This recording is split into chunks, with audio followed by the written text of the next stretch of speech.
Who is historian Ruchika Sharma and what is the controversy about Shivaji?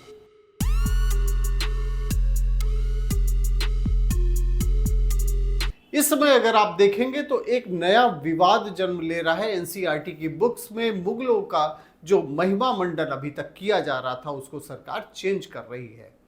लेकिन आप ये देखिए कितने बड़े ताज्जुब की बात है कि ये वो भारत देश है जहां पहले कभी आक्रमण किया गया मुगलों के द्वारा, और लेकिन उसके जानने मानने वाले और उसका महिमा मंडन करने वाले लोग आज भी हैं और वो इतिहास को तोड़ मरोड़ कर और मुगलों के फेवर में बताना भी नहीं चूक रहे हैं। नया नाम है रुचिका शर्मा का।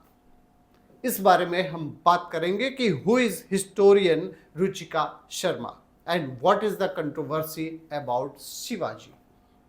नमस्कार, मैं हूं राजीव, आप देख रहे हैं आपकी खबर राजनीति। चलिए पॉलिटिक्स के इस टॉपिक पे हम बात कर लेते हैं। रुचिका शर्मा, जिसके बारे में बताया जाता है कि रुचिका शर्मा की एज 33 इयर्स है और उन्होंने पीएचडी की है जेएनयू से, जवाहरलाल नेहरू यूनिवर्सिटी इंडिया से उन्होंने दिल्ली से पीएचडी की है, इसलिए वो अपने को हिस्टोरियन कहती हैं। अपना एक यूट्यूब चैनल चलाती है, आई शैडो एड इतिहास। इसके बारे में वो बताती रहती हैं। पहले भी कई सारे उस पर कंट्रोवर्शियल स्टेटमेंट दिए हैं, लेकिन अभी एक टीवी के डिबेट में उन्होंने कह दिया, शिवाजी को भी कह दिया कि वो भी लुटेरे थे। अब आप ये सोचिए, शिवाजी जिसको हिंदू का गौरव माना जाता है, मराठा का गौरव माना जाता है, जिसका साम्राज्य ऐसा था कि मुगलों के उन्होंने छक्के छुड़ा दिए, लेकिन उसी शिवाजी महाराज को बोला जाता है कि लुटेरा। और बोलता कौन है? रुचिका शर्मा बोल रही हैं, जो कि अपने को हिस्टोरियन बताती हैं। चलिए हम इसके बारे में बात कर लेते हैं। रुचिका शर्मा के जो पहले भी कंट्रोवर्शियल स्टेटमेंट रहे हैं उसके बारे में भी बात कर लेते हैं। रुचिका शर्मा ने तो यहाँ तक कह दिया था कि जो वर्तमान अयोध्या है वो अयोध्या थी ही नहीं जहाँ यह बताया जाता था कि भगवान राम पैदा हुए थे। अब सोच लीजिए कि भारत देश में ही जिसकी पहचान ही भगवान राम के वजह से है, रुचिका शर्मा एक हिस्टोरियन बता देती है कि ये वो अयोध्या है ही नहीं। एक ये कंट्रोवर्शियल स्टेटमेंट था। और अभी उन्होंने जो शिवाजी के बारे में कहा है, शिवाजी ने भी चिका देवराज वोडियार महाराजा मैसूर 1673 के से 1704 के बीच में जिसका साम्राज्य था, उनको लूटने का आरोप लगाया है।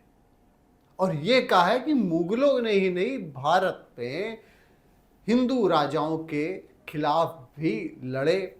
शिवाजी को बताया गया है कि इन्होंने लूटने का काम किया। मराठा मैसूर वार की अगर हम बात करते हैं, अब ये जो रुचिका शर्मा ने स्टेटमेंट दिया है इसके बारे में हम जान लेते हैं कि वाकई में कितना सही है ये।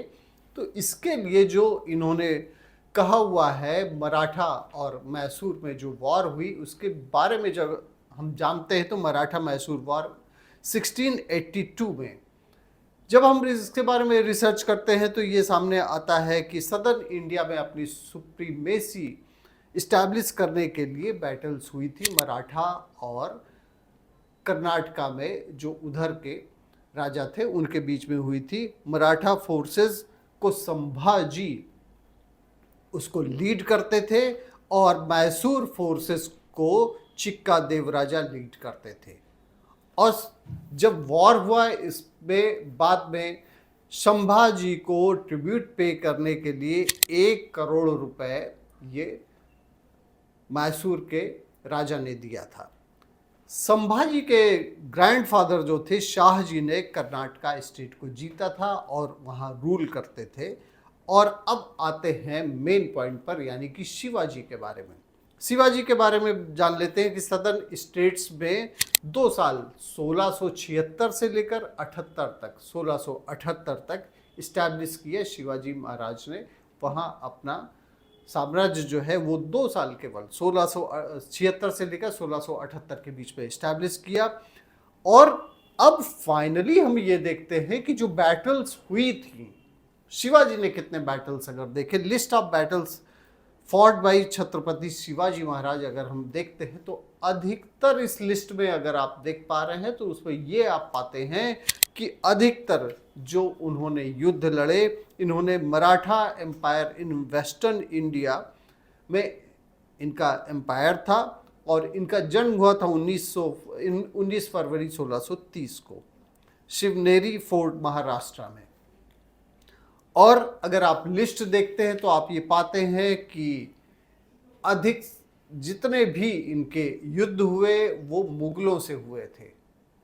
यानी कि रुचिका शर्मा का जो क्लेम है वो कहीं भी इस्टेब्लिश होता नजर नहीं आ रहा है। और यही नहीं, रुचिका शर्मा को चूंकि फेम पाने की बहुत ज़्यादा जल्दी है, इसीलिए कोई भी स्टेटमेंट देने से पहले वो ये नरेटिव एक सेट करती हैं। इसके पहले भी चूंकि वो कंट्रोवर्सी में रहना उनकी लग रहा है आदत बन गई है, रुचिका शर्मा ने हिजाब के बारे में ईरान में जो प्रोटेस्ट हुआ था उसके बारे में भी समर्थन किया था रुचिका शर्मा ने। लेकिन चूंकि वो मुस्लिम्स के खिलाफ था, इसलिए मुस्लिम्स के निशाने पर आने के बाद में रुचिका शर्मा ने खुद स्टेटमेंट दिया था कि अगली बार वो हिंदू के अलावा किसी और धर्म के बारे में कुछ भी बोलने से पहले वो सोचेंगी। अब आप ये सोचिए कि रुचिका शर्मा ने फिर स्टैंड लिया कि मुगलों का महिमा मंडन करके और हिंदू राजाओं को महिमा मंडन जो हिंदू राजाओं को मलाइन करने का काम किया। और ये बताने लगे छत्रपति शिवाजी को, इन्होंने बता दिया रुचिका शर्मा ने कि वो लुटेरे थे। अब रुचिका शर्मा ने क्या किया कि हिंदुओं को सॉफ्ट टारगेट मानते हुए उन्होंने लुटेरे मुगलों की महिमा मंडन करना उन्होंने शुरू कर दिया। भाजपा के जो नेता हैं रुचिका शर्मा के बयान पर उनका जो फैक्ट फाइंडिंग चेक करके उन्होंने फिर पलटवार भी किया है। लेकिन सबसे बड़ी बात यह है, रुचिका शर्मा ने यह भी बोला है कि एनसीईआरटी की बुक्स में किस रेफरेंस के तहत जो है ये सारे चेंजेस किए जा रहे हैं इसके बारे में वो आरटीआई डालेंगे। लेकिन सवाल यह भी होता है कि क्या आरटीआई रुचिका शर्मा के बारे में भी नहीं डाला जाना चाहिए कि उन्होंने कौन सी हिस्ट्री ऐसी पढ़ी जिससे उनको ये लग गया कि अयोध्या में जो अभी आज की अयोध्या है ये वो अयोध्या नहीं है और वहाँ बाबर कभी गया ही नहीं, यहाँ तक इन्होंने कह दिया है। ये कहाँ से इन्होंने पढ़ाई की है, कौन सी इनकी थीसिस है। और दूसरी चीज़ ये है कि शिवाजी ने कहाँ लूटा था, ये कहाँ से उन्होंने पढ़ा हुआ है, कौन सा रेफरेंस है, ये जरूर सामने आना चाहिए। इसके बारे में भी आरटीआई लगनी चाहिए कि उन्होंने कहाँ से पढ़ा हुआ है।